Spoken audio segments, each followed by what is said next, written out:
Surface. Good evening, everyone. I'm going to call this special meeting of the Shelton City Council to order for June 11, 2019. I'm going to ask Commissioner Schutte to lead us with the pledge. I pledge allegiance to the flag of the United States of America and to the republic for which it stands, one nation, under God, indivisible, with liberty and justice for all. Thank you, Commissioner. Just like to open by thanking all our commissioners for coming this evening and for their staffs and themselves for coordinating this meeting with our city staff and Jeff. So I know I really appreciate it. I think the council's looking forward to this, and hopefully we'll do it more often in the future. So with that, welcome. And with that, I'll turn it over to City Manager Jeff Knight. Thank you, Mr. Mayor, members of council, members of the county commission. As the mayor mentioned, we appreciate you coming. My understanding is this type of meeting between the city council and the county commission has not happened for several years, many, I think some people have characterized it as. But we're glad we're here to identify some items that we can work together and move the community forward in a collaborative fashion, put our collective heads together and see if we can come up with something good for the people of Shelton and Mason County. So have a couple items on the agenda here, the kind of the format. I'll go through the first agenda item that's mentioned. It's the annexation and common development code discussion that we'd like to facilitate between the council and the county commission. And then I will turn it over to Frank Pinter here from Mason County to talk about the other two agenda items. Okay. So the first item on the agenda is, as I mentioned, the collaborative planning and annexation discussion. We did provide a map for each of you. We did want to display it up on the screen for the public, but unfortunately, when we put it up on the screen, we couldn't get the entire map there. But I do want to mention that this map will be available on our website after this meeting tomorrow morning, first thing. We'll get it added so the public can see what we're talking about as well. So when you look at the map, everything in white, kind of in the center, is already in the corporate boundary of the city of Shelton. Everything in the various colors are properties within the urban growth area, which many of you, I'm sure, are familiar with the Growth Management Act and how that works, and it's the first step in an annexation process. Generally, there's land there to accommodate the expected population increase for the city of Shelton over the next 20 years at various densities. Our target in the city is 6 dwelling units per acre, so we added enough land the last time we did a comprehensive plan update in order to accommodate the number of residents there. What we wanted to talk about a little bit tonight, and I provided some examples to you of various entities, municipalities, and counties throughout the state who have entered into similar agreements to what we're talking about tonight. The one I wanted to concentrate most on is the interlocal agreement between Spokane County and the cities within Spokane County, because they did a study after it was implemented and found out what worked, what didn't, what might have been good ideas when they implemented it. So in order to avoid making mistakes that other folks have made, we dove into that document and tried to identify areas where we think we could improve upon their process. So the discussion tonight is about the desirability for an interlocal agreement among jurisdictions with land use authority in Mason County. That would be the county itself and the city of Shelton, since we are the only incorporated city in the county. And those examples are not exhaustive. There are many examples of these throughout the state. I just picked 3 to share with you because I think they illustrate various points of collaboration and benefit for both the city and the county moving forward. Collaborative planning for areas within the Shelton urban growth area would provide benefits beyond just predictability, which is the major theme of a lot of these agreements and of the study that was completed. Shelton will be able to annex areas that with a common development code that have similar infrastructure to what we already have, so planning strategically and with forethought, so when the areas in the UGA are annexed eventually at some point in the future, it'll make easier and more cost effective for the city of Shelton to serve those residents and those businesses that exist there when we get to that point. There's a couple of topics or a couple of issues that would also benefit Mason County, and that's the predictability of providing for, or predictability of being able to articulate their financial picture and plan for the revenues that exist and the revenues that, and the costs of service that will go away once those areas are annexed. So a couple items in the collaborative planning report from Spokane County that I wanted to highlight. If you'll go to that document, whoops, that off there. The collaborative approach, they found that the collaborative approach benefited all of Spokane County residents.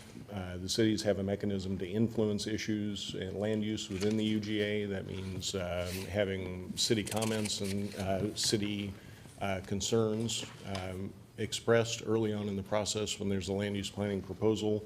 And the county will have a clear service delivery and revenue structure that allows for fiscal sustainability going forward. The kind of overarching theme for a lot of these agreements was that both levels of government, both organizations remain financially healthy and strong. And you have strong planning going forward, and everybody knows what's going to happen and what's expected moving into the future. There's no surprises, which is kind of an overall philosophy here at the City of Shelton. We want to make sure there's no surprises for anybody moving forward.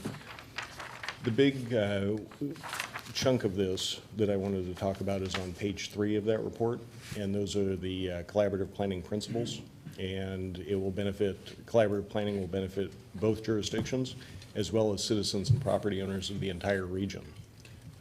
There's consistency between comprehensive plans, which is the GMA Growth Management Act requirement, but as I'm sure you've all found at various points in times, doesn't always happen as seamlessly as it might otherwise. We can help that process along with a collaborative planning effort.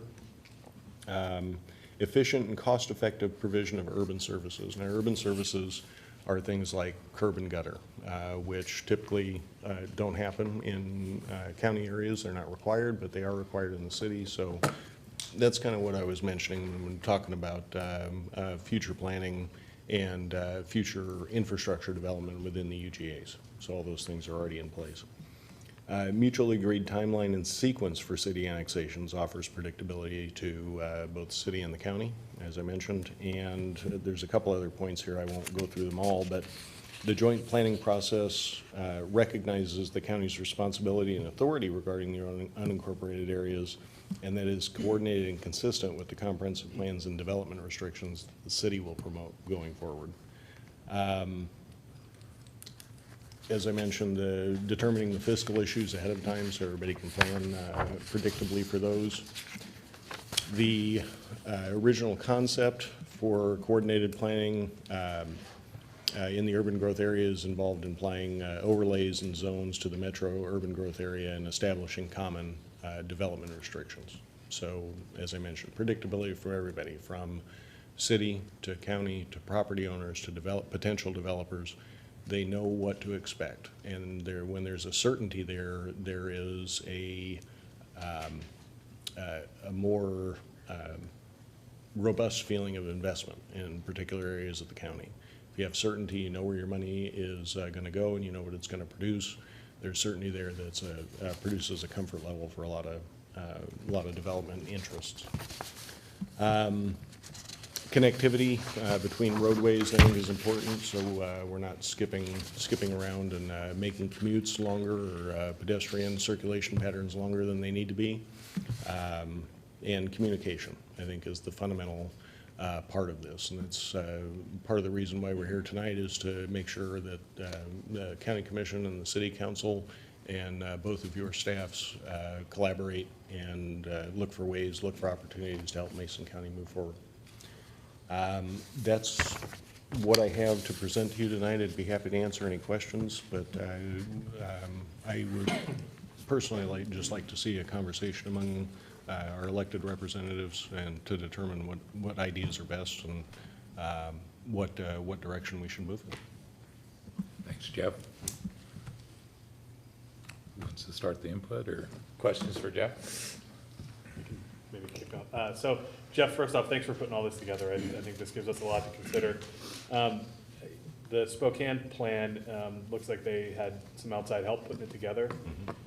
Have you given any thought about to what, and I know as you kind of, you know, you're a few months in here, but as you kind of evaluate what the city's capacity is to engage in a planning process like this, have you thought about, you know, using internal resources, external, hybrid? Any initial thoughts on that? Yeah. So as you read through the report, they were initially funded through CTED, which is now the Department of Commerce. CTED no longer exists, but it was really one of the first of its kind to incorporate both the county, and I think Spokane County has 7 incorporated cities, if I'm not mistaken. I think here it's a smaller, less involved process because there's only 2 organizations. And at least at this point, I think I'm relatively comfortable using internal resources and not requesting any additional money for outside consultants. One of the reasons why I think this is great is through the CTED funding and through Spokane County's efforts to put this collaborative planning process together, they've really given us somewhat of a blueprint. And as I mentioned in my opening, they've shown us where the pitfalls are. And it doesn't mean we won't make mistakes, but they've shown us we have the obvious pitfalls in front of us, and we can navigate those moving forward, and it's much easier for internal staff to do that. Thank you.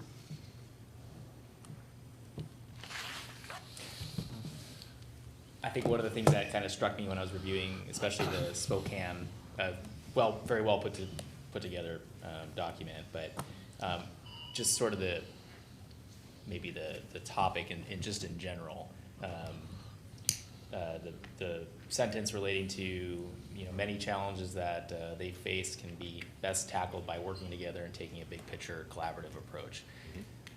I couldn't agree more on that, and I think this is where we start, right? As we open up the doors of collaboration, we start by hacking away at creating some plans, and the best part about plans is they can change and they can morph over time. But I think this is definitely something that, you know, the city and the county and other key players, you know, this is kind of the ground level where I think where we need to start. And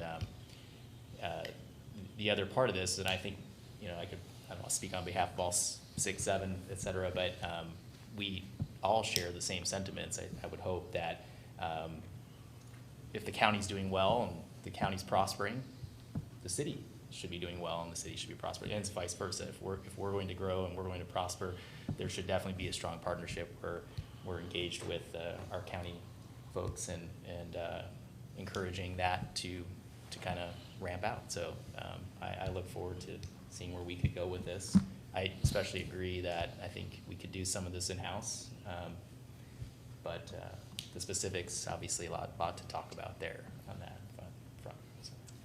And just to mention, I did put on the back of the staff report a couple of specifics, and this by no means we can include other things, but annexation procedures. So there's set steps in order to move forward with annexation. In any interlocal agreement, we can talk about what revenue sharing might look like. We can talk about infrastructure cost reimbursement, which, trying to look at this from the county's perspective, you have those areas now under your jurisdiction. If you put a lot of money into infrastructure, you're before it's paid off, you're obviously going to be resistant to annexing that to the city. I mean, I think that's a given. You put a lot of taxpayer money into the ground, and then it's, you know, the city reaps all the benefits. Understood. So that's definitely something that we can put in an agreement as well. Those types of specifics. And if it's a concept that everybody agrees on, I'm sure Frank and I and the rest of county staff can work out those details and present the actual details of that agreement to you later. I just also add too, there may be some opportunities, in particular as we continue to work through the Hearst work groups and the RIA 14 work in particular, as it kind of relates to this general area. There may be some project funding available that we could tap into jointly that would make sense from an infrastructure perspective, and benefit our residents, and, you know, it's just a thought there for our groups to consider, that there may be some newer pots of money for us to potentially tap into to do some of that joint infrastructure work. The other thing that came to mind is, can't forget Chief McKern in the back, the fire districts as well. Like, how does that all effectively kind of play into this understanding that, you know, in our case, you know, we contracted for services through our ILA with the fire district, but understanding that, you know, there is potentially other districts, other things within that may be affected by any decisions like this, or benefit from, or potentially not benefit from. So it'd be good to. One of the complexities of this is our current fire district, I don't believe, covers our entire UGA. So there would be other fire districts that we would need to work with. That's an area, how those relationships get worked out between the fire districts, that I think is best left to those elected bodies. And, but there would be some added complexity there. Other questions, input? I would just say that if there's a time to look at annexations and city and county growth, this, for everybody's knowledge, this is an excellent time to do that, because before our city manager's career as city manager, he has an in-depth education and background in planning. And so in my conversations with him, he is, this is not his, what they call, first rodeo. So I'm excited that the city would be looking at this time, because it's not, I mean, I don't know, you went to school to learn all that stuff, didn't you? Yeah. So, you know, it's good to have a city manager who has an in-depth knowledge of, and has gone through annexing property and things like that. So I think it's a good time for the city of Shelton to look at these things, because it's good to have in-house experience, and that's not free. I mean, that kind of experience, I mean, I don't know planning, you know, and I have to learn as I go. And it's good to have somebody who is kind of a leader in the community that kind of has a background in that. So I think it's a good time. Yeah, and I have negotiated, or I won't say negotiate, I've been a part of a negotiating team that negotiated a similar ILA to this, although I did not include it in your packet because I may have a few biases about it. Just putting that out there. Now we're going to look at it, you know that. 2007 City of Vancouver and Clark County, if you want to take a look at it. Okay. So Jeff, I don't have, you know, the documents and stuff that you're talking about, so it's hard for me to follow it completely. Maybe I can get a copy of it so I can look over it later, but. Sure. You know, without a doubt, the reality is, anything that comes off, that goes into your tax rolls comes off of ours. Mm-hmm. So it's a loss at the county's end. I appreciate the idea that we're gonna look at some type of compensation strategy if we have investments, but we need to plan around some of these things. If you have areas that you're already looking at, I would appreciate if you'd share with us so we can look at what that's gonna be and what kind of impact that's gonna have. It's not like we can really stop you, so that's not gonna be the issue. But it sure would be nice if we had a heads up so we can start to prepare ourselves to deal with those things. Absolutely, and that's one of the purposes of these agreements is, you know, if both elected bodies decide to move forward with that, is to provide you with certainty. That's really the major benefit on the county side.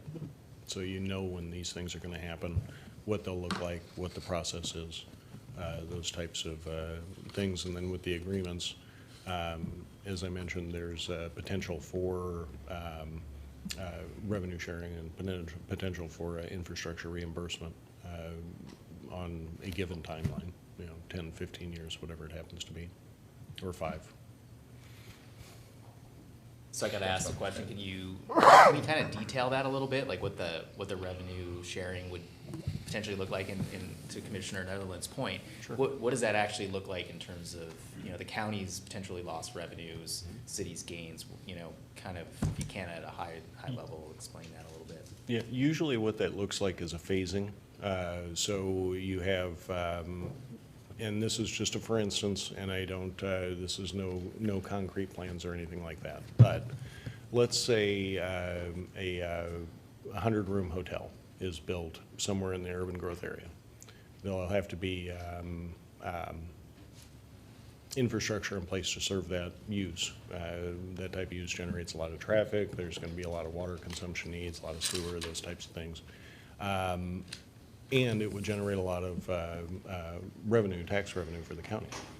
So in an agreement like this, just as a cost-sharing provision, we could structure it so that the county's revenue is phased out over a set number of years. So a percentage each year starts to come to the city once the property is annexed.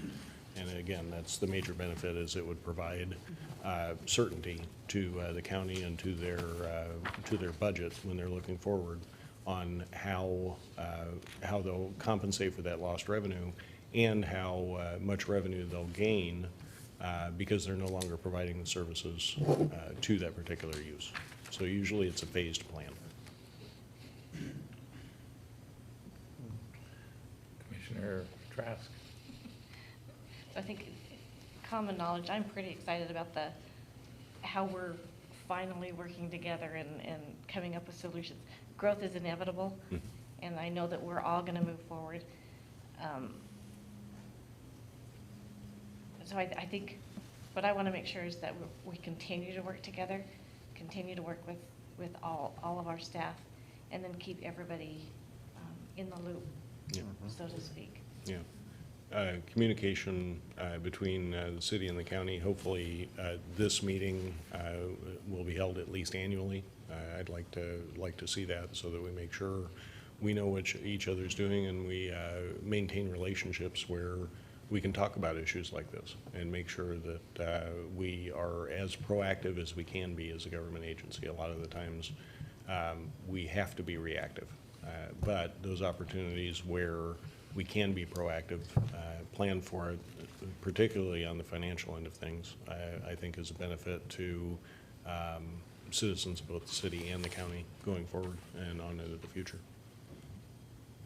Commissioner Shute. Just a question either for Jeff or the council at large even. There's a lot of blue on the map. And so, I think maybe, to kind of piggyback on Commissioner Netherland's comments, are there any current plans for annexation that the council is discussing? Or where would you envision your annexation taking you in the next 5, 10 years based on this map? Yeah. There are not any current discussions about annexation at the moment. But I can see particularly, let me back up, and I'll get a little bit techie here if I get too techie, just, but as Councilmember Krantz mentioned, I did do planning and annexations, all of this stuff for a long time. So I get a little bit excited about it. Annexations, annexations, when you're looking at annexations, there's a couple of provisions that the Growth Management Act has put in place, and there are opportunities that don't exist here on the county end, unfortunately, to mitigate some of those annexations. Cities, just from a tax and revenue perspective, never want to take single-family house properties. They just don't. It generally costs more to serve a single-family home. I've seen estimates that for every dollar in tax revenue that a single-family home generates, the cost of service is anywhere from $1.16 to $1.34. So generally, developed home sites, cities don't want to take. What cities want to annex are industrial and commercial properties because that's on the other side of the scale. They pay a little bit more in taxes than they actually cost in services. But what GMA has done is prohibited what they call a cherry stem. So if you ever seen a flag lot, it's pretty much looks like a flag lot, just on a much larger scale. So you annex a section of road out to a big commercial area and you leave all the residential areas for the county to deal with. The other part of that is counties, occasionally counties that are operating under the Growth Management Act have what they call a boundary review board. So when there's an annexation that is proposed by a city for an urban growth boundary, the Boundary Review Board looks at that annexation proposal and then has the ability and the opportunity to modify it, so that the city, when they're annexing commercial and industrial areas, take a ratio of houses to kind of offset those costs for the county. Those are the two kind of provisions that are written into GMA to control that activity. But where we would look to annex first, I would imagine, and I haven't talked to the council about this, but just looking at it from a land use planning perspective, we would look to annex large chunks of property, somewhere where there's an opportunity to grow our economic development base, where large employers could come in for a site automatically suited for their type of the need, shovel ready, as they say. That's what we would look to annex first. Thank you.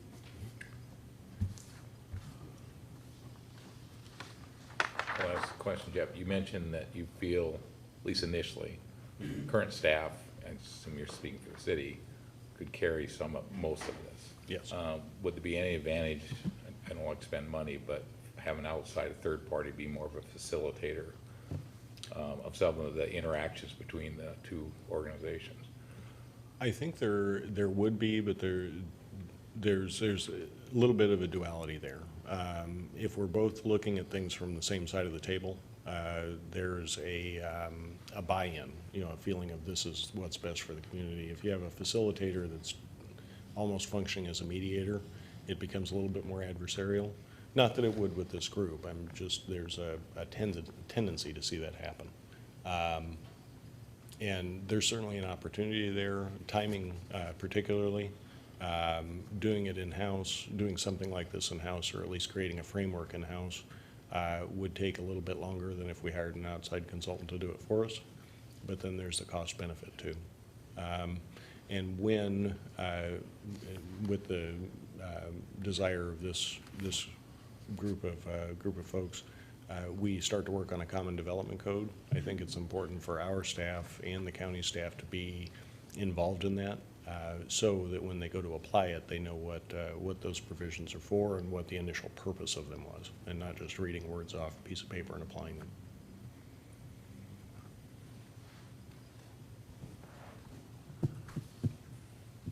Jeff, on that note, could you maybe talk a little bit about zoning and how that might play into, because right now, obviously, we have zoning within the city, we have zoning within the county, and outside of the fiscal impacts, we've talked a little bit about predictability, not only for us as representatives, but for our taxpayers, going into the process knowing what to expect and having some predictability in terms of the process for certain types of zones, et cetera. Would you mind touching on that? We've discussed it a little bit. So now, this point in time, I think is a perfect opportunity for both organizations to take a look at this. One, because in the city, we have really, outside of the downtown core, we have one zoning category for houses, and you can do all kinds of things in that zoning category. So what we would be able to do in collaboration with county staff is create zoning categories for homes that match up with what the county does in their urban growth boundary. And if, and like I said, don't take any of this as this is what's going to happen, but let's just say, for instance, the county has a zoning category that is minimum 7,500 square foot lot in their urban growth boundary. We could create a category to match that. And or with a common development code, we could come up with a category that suits all of our needs, as long as we meet those requirements that we operate under of 6 dwelling units per acre.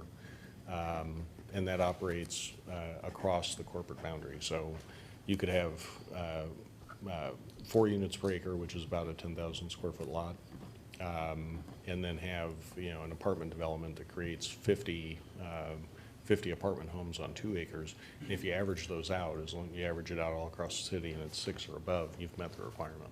So there's no real bright line on what the minimum has to be, although there's some tried and true methods to be able to get there. But that's something, if we work on a common development code, we can do together. We have the opportunity now. We don't have to change a lot of things that are already in place.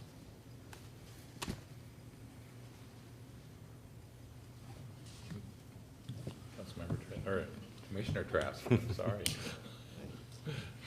So do you have a timeline? Do you have an idea of when you'd really like to get started on this? Other than tonight? I think that if both the council and the commission think that it's a good idea to move forward, at least putting a framework around it, that our planning staff at the city and the county's planning staff can start to build what that might looks like. And then we would make sure to check in with the council and the commissioners at each step of the proposal to make sure you're comfortable with where we're moving going forward.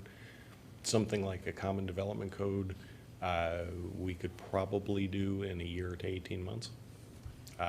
Annexation agreements or pre-annexation agreements would take much less time. And that the pre-annexation agreements would incorporate that common development code. 6 months, potentially.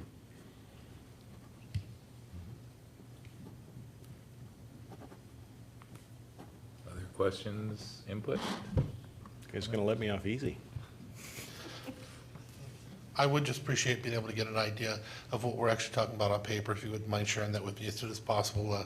Sure. I see, obviously, for myself, I see where the first place would be, and it makes perfect sense for you, but not very good sense for our county.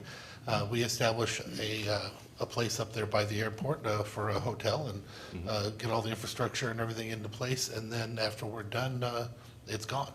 And all the work and everything we put into the county just disappears unless we have something in place. So I'd like to see what it looks like so we can see if there's a possibility to work together. Because it may not be just that simple. You know, we have to protect our interests a little bit here too. That's our jobs as commissioners. Yeah. But I have seen in the past other cities and counties put things together where they were compensated enough where it was a win for both. So I'd be curious to see what you come up with. So please don't take it as I'm completely against it. I can see it plain as day when I'm looking at this map that's in front of me, what I have to be protecting. Sure, and we can put a draft agreement together. Frank and I can, and then bring it to you, share it with you. It doesn't necessarily have to wait for a council meeting or anything like that, just as a circulated draft for you to comment on. I don't know what Frank's schedule looks like, but we can definitely take a look at that and see at least a starting point. Thank you very much. I think this is a great conversation, and I don't know, I think it's probably maybe sooner than the better to have some start talking about this and some things. And I like the concept of sharing the wealth and, you know, not doing what you had kind of said. I don't think we're all in this community together, you know, and I think that this is a great opportunity for the city and the county to put, especially again with Jeff's experience in planning, to help us kind of guide us through this process. I think now is the best time to start doing this. I mean, I agree. The city needs to grow. We're running out of property as well, and this meeting to me is how we can do this gently without hurting the county and also helping the city out. We need to grow as well. Yeah. So, Randy, you're right, though, in trying to protect what you need, what you're working for. I mean, you're working for a lot of people. But I am confident that the city of Shelton will not go in there and just snatch it away. I am 100% confident of that. There would be some kind of a pre-agreement worked out. As I said before, I've seen win-win. I've Yeah. seen it, so I know it's possible. I have nothing here, so. Right. And that's what we're aiming for here, is to create a win for everybody. We all live here, you know, we're all neighbors, so there's no reason not to do that. It's a lot easier dynamic when there's one county and one incorporated city. When you have, a lot of times, what you were talking about, you put infrastructure in the ground and a piece of ground gets snatched, it's because one city's afraid the other city's gonna take it first. It doesn't have anything to do with the county. So it's a little bit different dynamic here. Yeah, I'll go ahead. I'm sorry, and if I may, in going back to the facilitator question, when there's one county and one city sitting at this table, there's collaboration and we can get to agreement. When you've got one county and 7 cities sitting at the table, a facilitator is probably a necessity. Yes. So a facilitator here maybe a hindrance in us getting to a collaborative ending. Yeah, I'll just reinforce what I think Councilmember Schmidt mentioned in regard to what you said, Randy. I don't think there's anyone in the council who's not want a strong county. I mean, we're going to have some other topic. One topic comes up that implies we need a strong county financially and economically, and we just want to be a player in that. So I think our council's on board on that.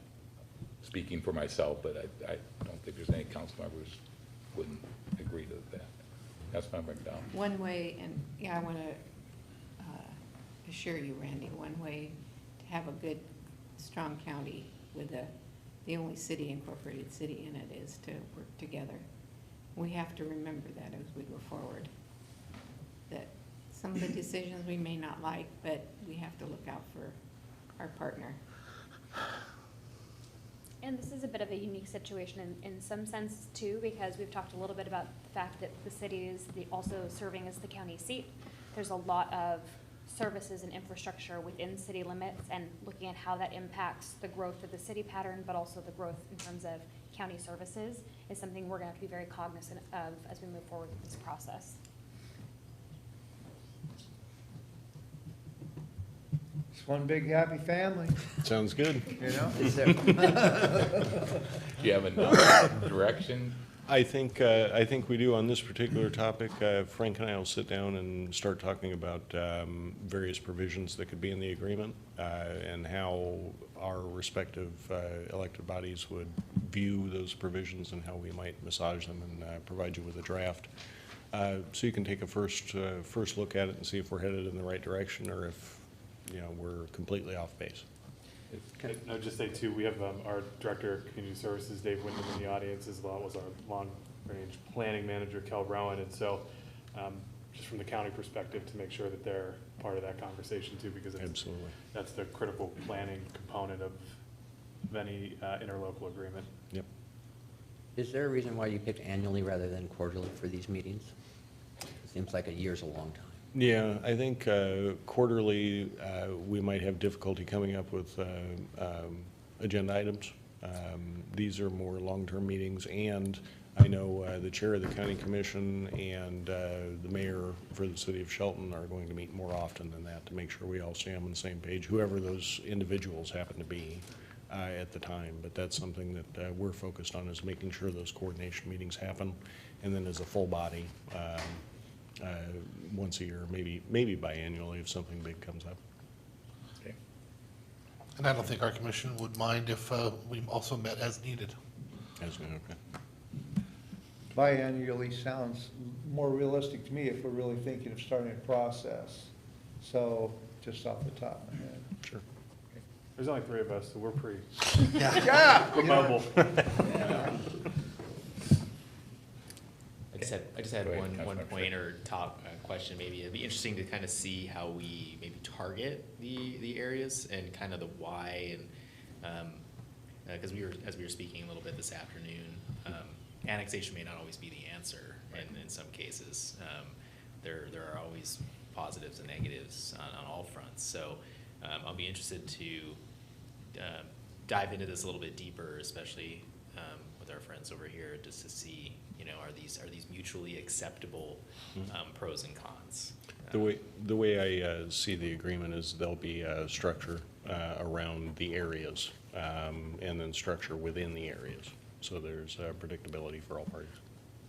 And hopefully too, it would incorporate how we go about this process. So as we're considering making changes, we have a roadmap as to how we're gonna make those decisions and navigate that process so that that's clear from the outset. Certainly I would hope we'd have a level of flexibility within that, but I think having an understanding of who's in the room, what those decision points are, and what we're considering along the way are things we'd like to outline to give some structure along the way. Absolutely. That's why it'd be nice to see what we're talking about having on paper, because there are different opportunities. It's not always financial, straight dollar for dollar. Mm-hmm. You have utilities up on the top of North Cliff up there, and that whole region up there that connects to Johns Prairie. And I know there has been a lot of discussion over the years of trying to find a way to get those utilities out there so they can develop those areas. Those areas are outside in our areas, and they're not, it's almost like helping to, and I'm not suggesting, I'm just throwing these things out there. It's almost like having something you can exchange. You're building the infrastructure here in residential, which you know you're not going to want because you have roads, you have all the other debts that come with that you don't want to take on. But yet, at the same time, we're building a tax base in a new area to benefit both of us. So that's why it's nice to have all the papers in front of us and look at some of those options. But I would just like to throw that one out as a possibility, something we should consider. Anything else? All right. Thanks, everyone. Okay, so we're on to the second agenda item, which is presented by Support Services Director Frank Pinner from the county on a cooperative lobbying agreement. Thank you, Commissioners and council members. One of the items that was presented to be brought forward to the group is the potential for a joint lobbying agreement, and how that would work and how we would put an agreement together towards that end.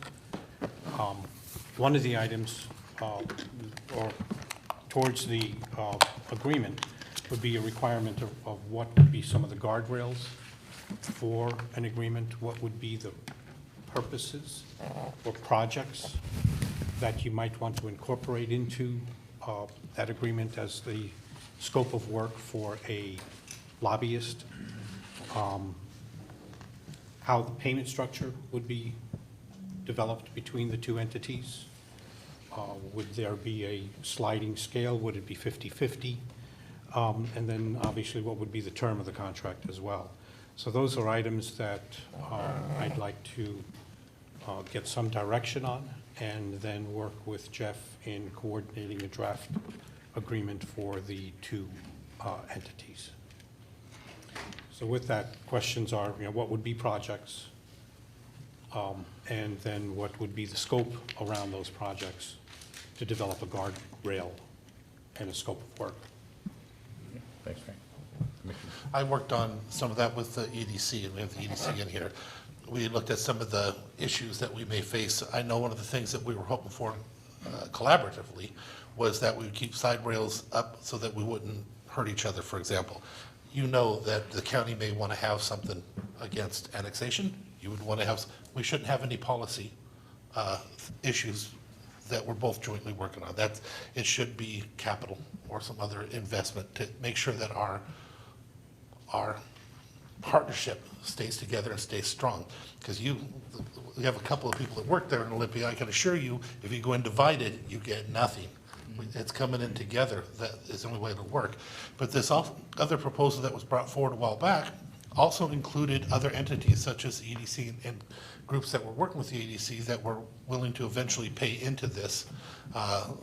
Originally, the county was looking at covering some of that extra that was needed for the first year, but then it would slide. It was a sliding scale that would be offset by some of the donations and some of the things that the EDC was able to acquire from their membership. So I'm just throwing those out from the knowledge I have from the past issues that we brought forward. I think we should look at resurrecting that, because it actually was a pretty good idea. A lot of people got together and already found a way to work with each other through the EDC, because some of those, you have to understand, are going to be at odds also. One of the members that was at the table when we had our introduction to your lobbyist was the tribes. And it was nice that they were able to come on board in the same direction, as long as we were all focusing on capital improvements or capital projects. And they didn't see that as a threat. So, my 2 cents. Thank you, Commissioner. I know we've talked about this a little bit, and I know the deputy mayor and I have spoken about this as well, but I firmly believe that having a coordinated approach with the county, the EDC, and any other players, again, the bigger voice, right? That's gonna carry a lot more weight.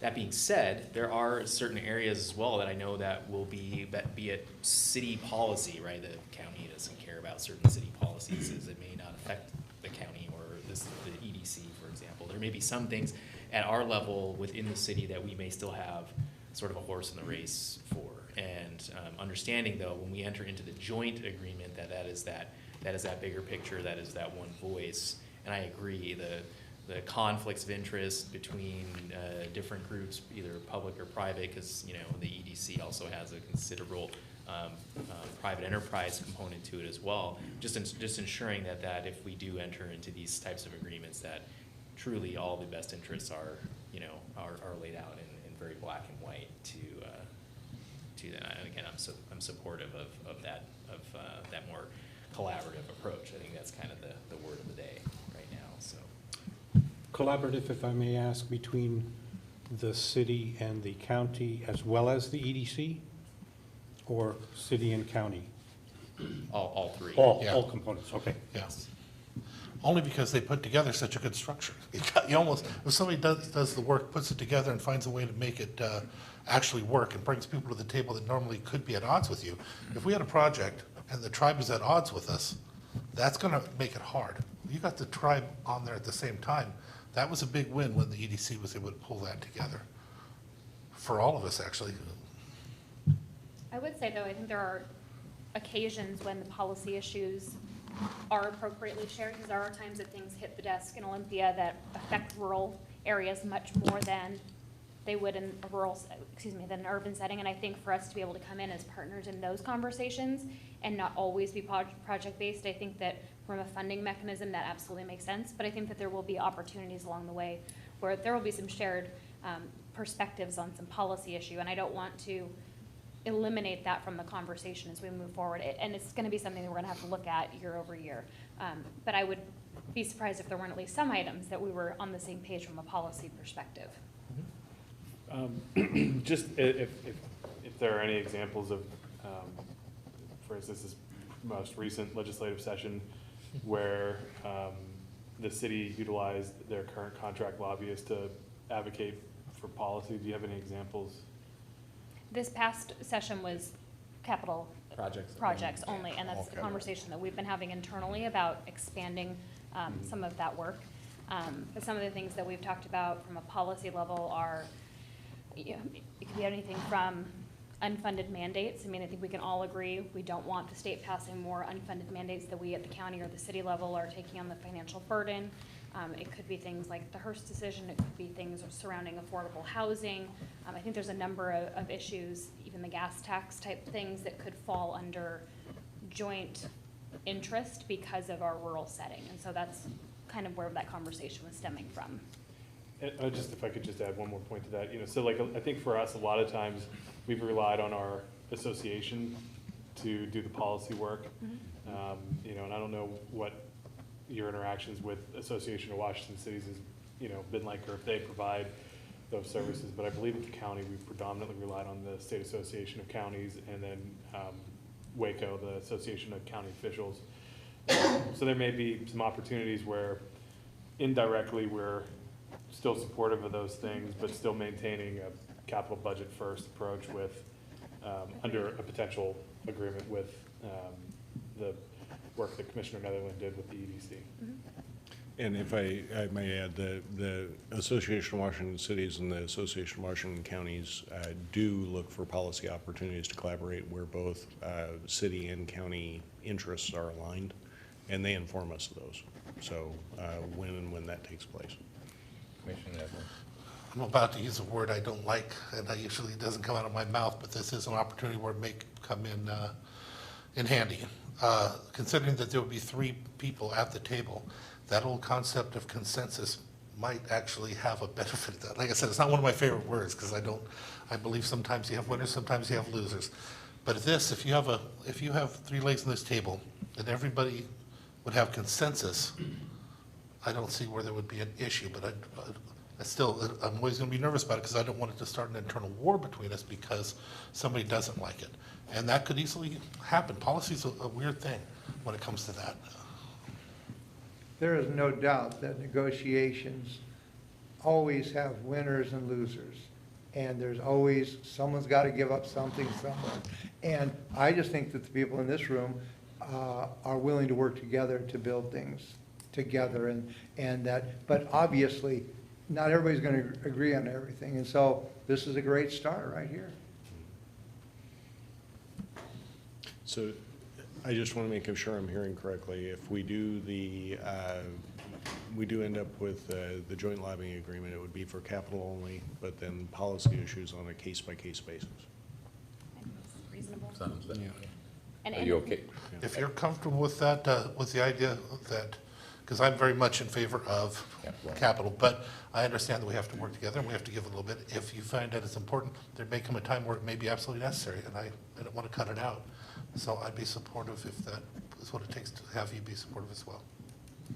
Commissioner Schutte, I'm curious.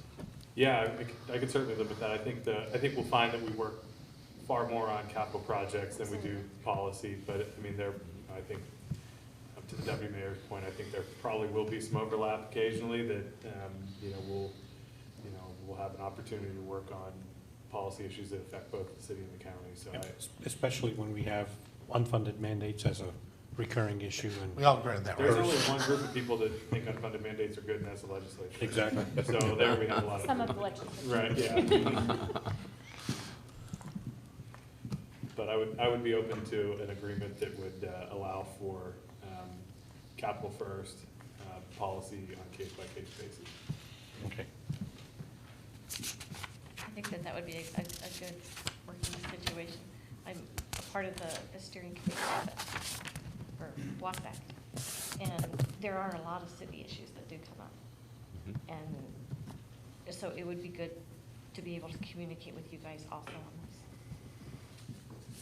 Just as a side note, there are a lot of cities don't agree on all city issues. Just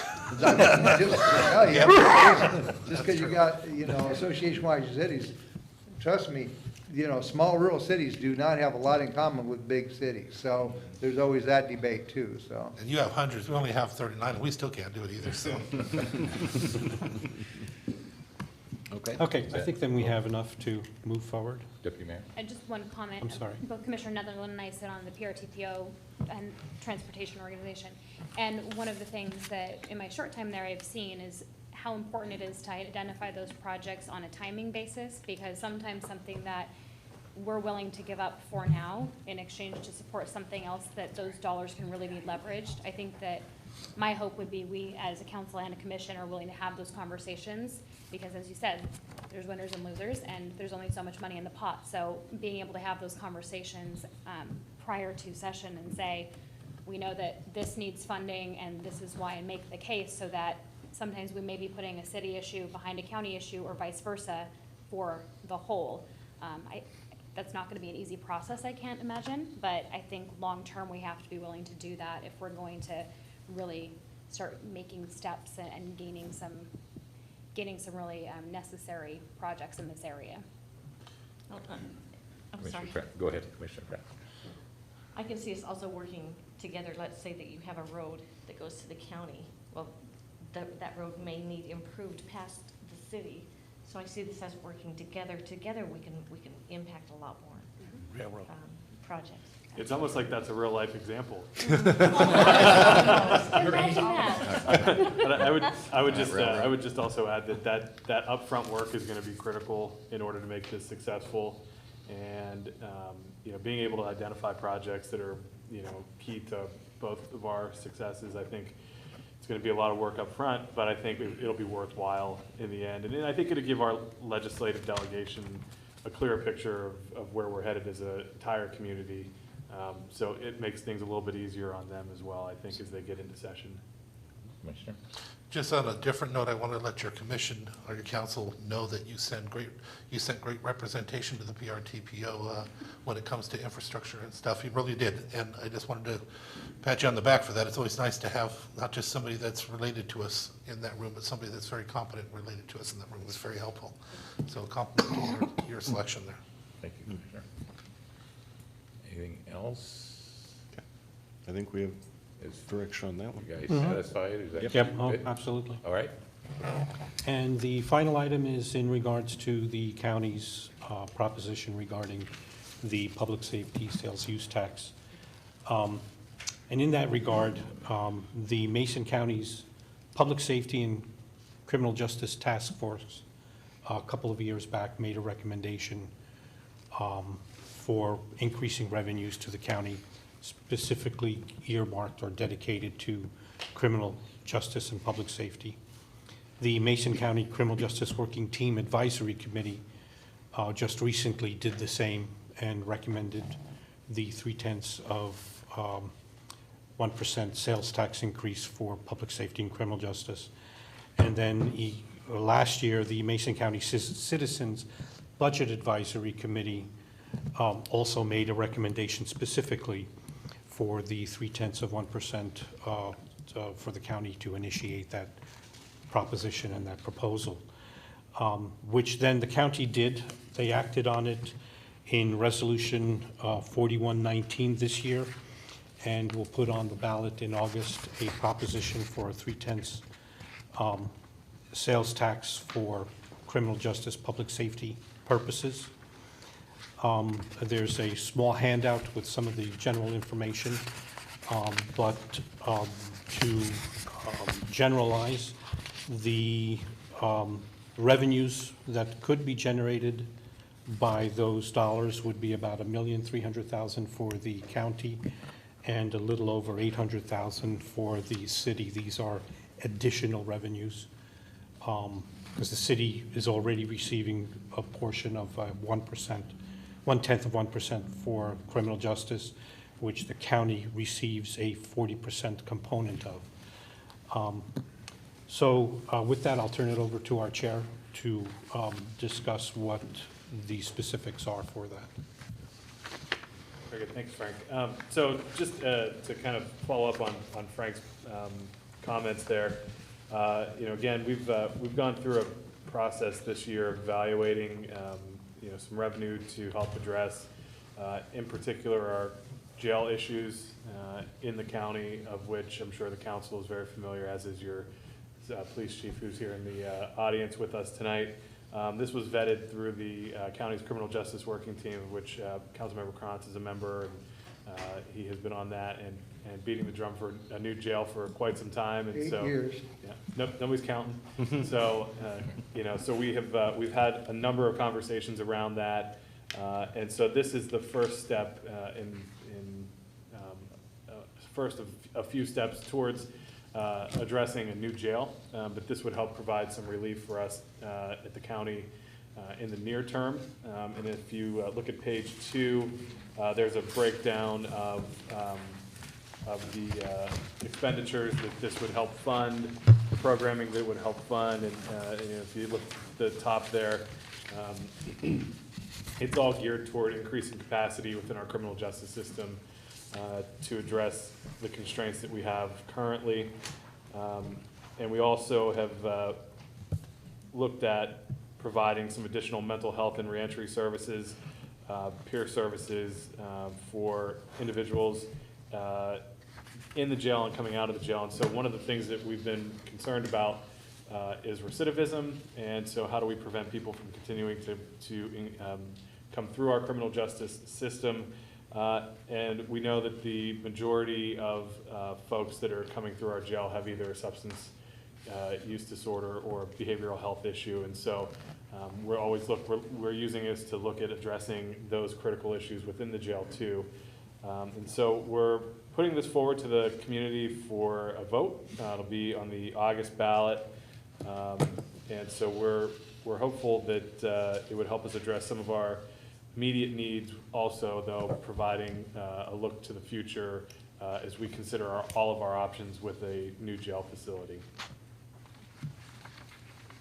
Just before we start the conversation, Jeff, you and I had a little conversation about the city's position and public position on this. There's a little something we can do and that we can't do. And being one that wants to be in 100% compliance with things like the Public Disclosure Commission, I think if you could make a statement, isn't there's something we can say and something that we kind of can't say? Yeah, so any official act of the council needs to go through a public hearing process with a vote for a resolution, either yes or no vote for a resolution, during a public hearing process where you have to give both the opponents and the proponents of the measure at equal time to express their concerns. As individual council members, I don't think there's any prohibition that I'm aware of What on your about the position. city's endorsement of this, the city talking about? That would be the resolution, but as far as individual council members, you're free to. Well, I'm for it. Okay. That was easy. There you go. One of the restrictions, Go ahead and throw it out piggybacking on that comment, some of the restrictions are, and it goes along for the county as well. The commission cannot support the proposition. The commission can identify, and we're in the process of developing a document to that effect, facts of what are the issues around the proposition, but the county can't outright come out and support the proposition that it's put on the ballot for the citizens. So once we've developed a fact sheet, then that'll be presented as well to the city, and it'll be in on the website for within the county. Yeah, so, I mean, in that regard, this is purely educational material for everybody's consideration. And, you know, we're happy to ask or answer any questions that you might have. You know, kind of as this process unrolls. Well, speaking from a neutral position, I do know that it is a huge, huge need for jail space and in this community. Okay, so I'm passionate about it because I've been on the criminal justice board for 7, 8 years, and I think that it's important that the people get an opportunity to say if it's important to them. And Deputy Mayor? Jeff, we've had some conversation, very peripherally about what this might look like for the city, and how those funds might be spent. Do you think it's something that if this moves forward with the fact sheet from the county, we would be also looking at putting out information on how that would impact city residents and services? Because while we aren't the ones putting the proposition on the ballot, it absolutely will have an impact for our budget, but also for the services to our residents. Absolutely, and we would put together something similar to what the county has put together about how we would spend the additional revenue to enhance public safety, our criminal justice operations within the city of Shelton. Since taxes are such a delightful topic for anyone to talk about, ever, you know, definitely one of the things to look at is, especially on our side, is just where the crosswalk, you know, this is an expected revenue and where we see this revenue being plugged in. Because when I read, you know, for criminal justice purposes, it's kind of an ambiguous phrase. I mean, we can file lots of things under criminal justice purposes, understanding the greatest need and being able to do what we can with those funds, and understanding that, you know, it's not necessarily a bad or a good thing or whatever, but, you know, our biggest chunk of funding in the general fund is law enforcement services for the city. And to be able to bring in a new revenue package to support that, and I believe the tolerance of our constituents is, cops are a good thing in this community, and it will help us in many, many ways, I think. I think it'd just be good for us, though, at the city level, to be able to detail very clearly to our constituent base what that would look like. And I know the chief's got some great ideas up his sleeve there. And my second, if I can take a second quick one, is we talked really kind of at a high level about jail. New tax revenue isn't going to necessarily build a new jail, correct? New tax revenue would be supporting and sustaining jail services, et cetera, as you guys kind of laid out. Can you talk a little bit more about kind of the jail plans? I've been out of the loop on the jail issue. Just go for it. Sure. So I'll kick it off, and commissioners, if you have any additional comments, please feel free. But yeah, so the breakdown is we did, when we considered the revenue that would be generated by this, we did consider a jail funding and improvement reserve to help cover some of the initial consultant costs as we get that process up and running. But we also know that if you build a new facility with increased bed capacity, that you're going to have to staff that, and you're going to see increases in in those costs. And so we've also built this in a way that we're also starting to look at addressing those issues as that gets up and running. And the nature of the conversation at the commission has been, and I think this is what we're working under currently is, we're gonna spend the money as those positions are filled. And it's just, we're gonna hold it in reserve until they're, filled and moving forward with that. And so that helps kind of build a reserve for those things going forward, and allows us to address some issues now. The other part of it is we have some funding here for inmate outsourcing to help, with some of the management and of inmate population, that kind of thing. So that's money that if a new facility were to be built, that could be then transitioned into operational funding for a new facility. Commissioners, do you have any? You did well. Well done. Anything else? I know I personally appreciate you guys taking this on, because that's been probably the largest issue that I've had since I've been mayor, or since I've been on the council, is the issue of public safety and the issue of the jail. So I really appreciate the commissioner taking this on. So. And if I may add to the commissioner's answer in regards to the question around where is the jail and the joint jail review, the county, Mason County and Grays Harbor County have entered into an interlocal to contract with KMB for consulting services to do a demographic study of both counties, and then come back to both counties with a recommendation on what a joint jail would look like and where, and how it would be funded and how large it would need to be, as well as what Grays Harbor might need on their own, as well as Mason County for ourselves.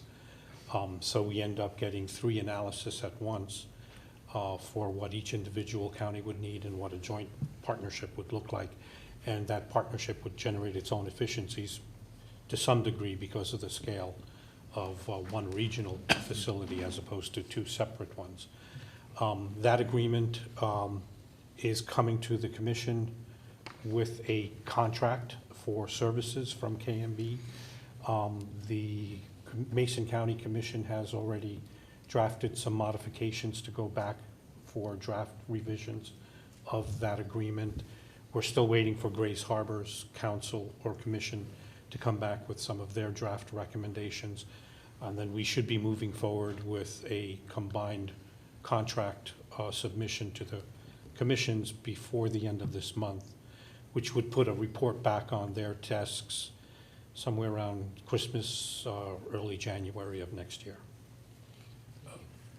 Next year or January of next year. of 2020? Yeah, 2020. Can I just add, just for a little perspective, so I had a chance to talk with some folks in Skagit County who built what I think is probably the newest jail in the state, county jail in the state, and from their initial conversations in their community to getting the jail built and open, took them about 10 years. And so we know that we have an issue today, and we can't wait 10 years to solve it. And so this is a short-term way to begin to address some of those issues, and we know that there's gonna have to be a bigger conversation about funding a new facility, but this would help us get some relief in the short term, so that we can continue to move forward with both looking at a new facility and take care of some of the issues that we're experiencing today. And so there's plenty of work ahead of us, and this is just the first step. This may be a ridiculous question, but is this money, is there a sunset on this tax increase? Does it have to come before the people every 4 or 6 years? or- Not this project, no. So this money is a yearly income to the county and the city, Correct. which then funds these positions because the positions we want to continue on. Correct. Okay, so just, It's long-term funding for long-term staff increases. Councilmember. Yeah, what you see on what's being brought forward on our side is increase, not replacement.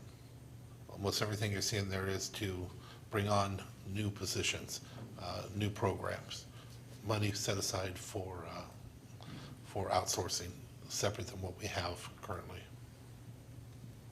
And this is flexible enough from our perspective where it can transition into, if we get into a new jail facility, funding that new jail facility as well. Councilmember Dorsey, do you have? Yeah, the new, this new jail funding, are there grants for that sort of thing for a jail, or is that something that's totally on the community? Does anybody know? Typically, it's bonds, it's, you know, I mean, that's how most communities build theirs. You know, we may be able to look at other partnerships. You know, there's already some DOC infrastructure in the county. There may be, you know, from a location standpoint, there may be some partnership opportunities there. I don't recall, and Commissioner Trask may have additional insight on this, but I don't recall jail projects receiving funding in the capital budget. You know, but because it's never happened before, doesn't mean that's a good enough reason to not ask or consider it. And it just, you know, we can have that conversation down the road, or, you know, when we have consultants on board and get into that process a little bit. But typically it is a community-driven project. And I believe our current facility was built, when it was built in the mid-'80s, was built with state dollars, because there was the Sentencing Reform Act went through in the mid-'80s, and the state saw that and took responsibility for some of those changes and provided funding to build jails. And so if you go across the state, you'll see that there's a lot of facilities that looked like ours. It's because of the state's cookie cutter approach to jails. And but since then, I don't think there has been much given to counties for jail projects. I've looked at that in the past, and the only thing that I saw, there's monies that are available, but they're federal and they're for immigration processes. It's the only thing I've ever found. I'm not saying do it, not do it. I'm just telling you that that's the only ones that I've ever seen exist out there, except for little tiny ones that are never going to get us where we need to go. They're great with those $25,000, $50,000, $100,000 grants, but And again, this conversation has been going on for like 7 or 8 or 20 or 30 years, and that part of the reasoning with the proposal of joining forces with Grays Harbor and Mason County is hopefully there might be some cost savings in that joint venture. And this, as I said, we've talked over every possibility inside and out continually. And so it's great to see some action being put to this. The studies and the consultants and the things is where you start with this. And I'm really hoping that in the future, in the less than 10 years, there can be a jail facility to actually put all the people that need to be in there. Be able to use it. Can I ask you a question to follow up? So if state funding provided funding for our jail mid-'80s, was that a trend throughout the state? Because if that's the case, there might be an opportunity to look at some sort of coalition similarly to this that the city did with our water sewer infrastructure, and look at maybe banding together with other communities experiencing this to look at it from a higher level, because I don't think a single jail facility in Mason County might be a very attractive project, but if we're looking at some sort of funding mechanism across the state that's affecting numerous communities, that might be something worth checking into. Yeah, I agree. I think that might be a worthwhile conversation to But I have. think we're getting a little outside of this particular Yeah. topic at the moment. Towards that end, there is a cost to the Department of Corrections for outsourcing their inmates currently, which is a huge drain on the state side's fiscal dollars. And if they can transition that into partnerships with communities where they can not contract through Swift and Certain or other types of outsourcing, but directly contract and partner for bed space, that's less expensive for them, and they are very much more inclined to participate in cooperative funding for that. Commissioner Trask. We were talking about the capital budget, and I think that there might be creative ways that we can go about asking. Yes. And so it's not gonna hurt to ask. I mean, no doesn't hurt that bad. No, no, no. No. I've had lots of no. Not asking Now that- is no. Right, right. So, like the sewer funding coalition, it could be like the jail funding coalition. Correct. Maybe it could work there too.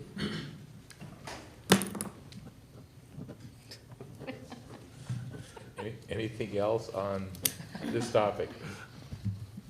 I will just say that I hope that as we move forward, we can be really clear, we can very clearly articulate to our constituents what this impact will be, and be very clear that this is not an immediate solution to building the jail, that this is a long-term strategy, and hopefully will have some immediate impact on our public safety, and really encourage conversations with our law enforcement and our public safety folks at the city and the county level who live this day after day and look at some of those creative opportunities with mental health and behavioral health resources and some of the other issues that folks are facing.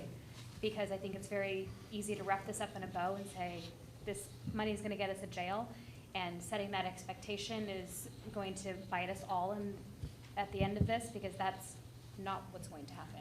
That's right. But I think we need to be very clear about what those facts are on both sides about what the new revenue will mean and how that will be impacting city and county services. And as you take a look at what we have here, if you have any comments or feedback, you know, as you get questions in the community and, you know, if this doesn't, if it isn't sufficient, you know, let us know and we'll continue to tweak things as we go forward. Okay. Anything else from Frank or Jeff? Thank you. Okay. Anything else from the group? I don't know if you've noticed, I never come to your meetings. I don't believe in Thanks a lot. yeah, well, I don't believe in jumping over those lines. You know, we have enough stresses. You guys are asked to go to meetings and do all the education that's necessary to make your decisions, and I would trust that that's what you do, and you don't need somebody else that's not doing that jumping in front of you from another entity.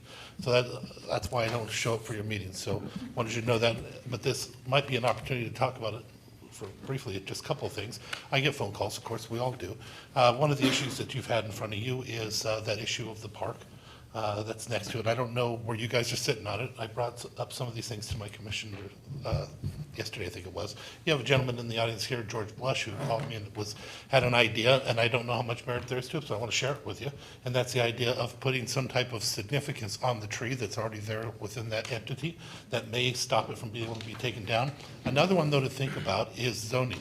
I don't know if you've looked on whether or not that's 2 parcels or 1. If it is 2 parcels, you may have the opportunity to rezone that into a park zoning only, and they're not going to be able to turn that into a parking lot, and you do not need concurrence with the property owner to recreate some zoning. I wanted to throw those out to you, just options for you to consider. But there's one other thing. Several years ago, the commission put aside about $500,000 for the Gateway project. And you may not even know that. I know that we did talk about it, and your commissioner, Sharon Trask, is aware of it. You might want to bring her in and start having conversations with her, because it's her that would bring that to the commission on how that would be spent, if it would be spent. It's not in writing. It's not in mandated, and the commission doesn't have to vote to approve that, but originally that's what it was put aside for. When you guys came to us to talk about it, it was funny, because here we had just been told, no, we're not going to collaborate. Then they came in and asked for collaboration, and the whole time we had some money put aside. Just putting it out there to let you know that that's what was done several years ago. It was put in there, in that fund, and my recommendation would be to get a hold of Commissioner Trask and start having some of those conversations on where best the county can help you on that, because it's both of our issues.